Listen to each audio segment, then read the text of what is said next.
Sebenarnya kalau pangan kita memang, untuk beras ya komoditi utama sebenarnya tidak terganggu ya, hanya sifatnya siklikal di musim-musim sekarang ini panen raya sedikit, berkurang begitu ya, dan ini, menyebabkan ada kenaikan harga. Sebenarnya yang menyebabkan inflasi justru, seperti, produk, cabai, kemudian bawang merah, kemudian telur, daging ayam, daging sapi. Nah, itu yang sifatnya supply.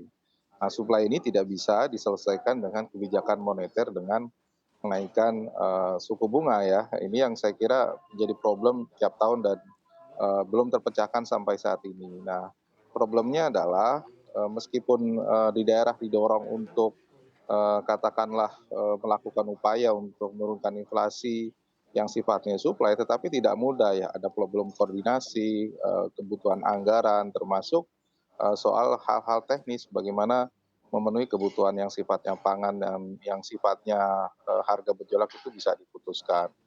Nah, sementara itu kalau dari sisi, krisis pangan dunia memang, dampak ke kita, relatif kecil begitu ya. Pertama, komoditas gandum, memang naik ya sekitar 20 sampai 25%, tapi sumbangan ke inflasinya, relatif, sedikit ya. Yang saya kira berdampak justru di harga pupuk, ya ini harga pupuk ini, meningkat ya, kalau kita lihat antara pupuk subsidi, non subsidi bisa 3 sampai 4 kali lipat. Ini, meningkat cukup tajam. Saya kira ini yang akan pengaruh ke beberapa, produk yang, saya kira menggunakan pupuk, yang harganya meningkat cukup tajam karena harga gas sebagai sumber bahan pupuk juga meningkat. Nah, saya kira, kondisi itu yang kemudian menjadi challenge kita. Nah, kalau krisis secara keseluruhan di pangan menurut saya relatif kecil, cuma tadi, harga yang, relatif akan meningkat begitu, terutama sampai Desember, terutama kalau untuk komoditi beras Baik. begitu. Nah, ancaman sisi produksi agak sedikit terjadi tapi relatif lebih kecil begitu ya.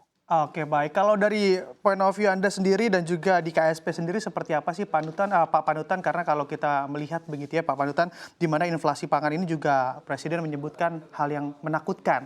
Apakah memang pemerintah juga sudah mengantisipasi terkait hal ini dan juga hingga akhir tahun ini mungkin dan juga di awal tahun depan?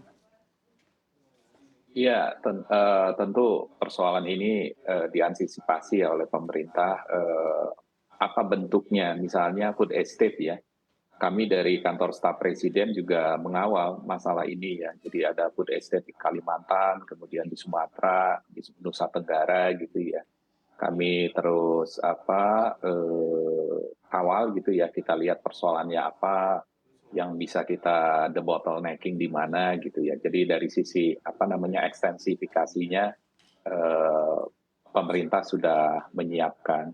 Kemudian juga dua hal lagi ya dari sisi benihnya juga di riset terus menerus gitu ya.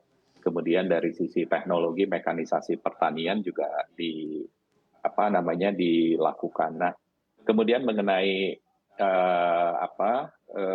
pengendalian inflasi ya mengenai masalah pangan itu kan sudah ada kebijakan tuh bisa menggunakan 2% dari DAU itu untuk misalnya mengatasi daerah surplusnya di daerah mana, kemudian daerah minusnya di mana. Nah, itu bisa ditransportasikan pangan antar daerah, kemudian biaya logistiknya itu yang disubsidi sehingga harganya itu tetap bisa terjangkau. Jadi banyak sekali yang kita lakukan tentunya.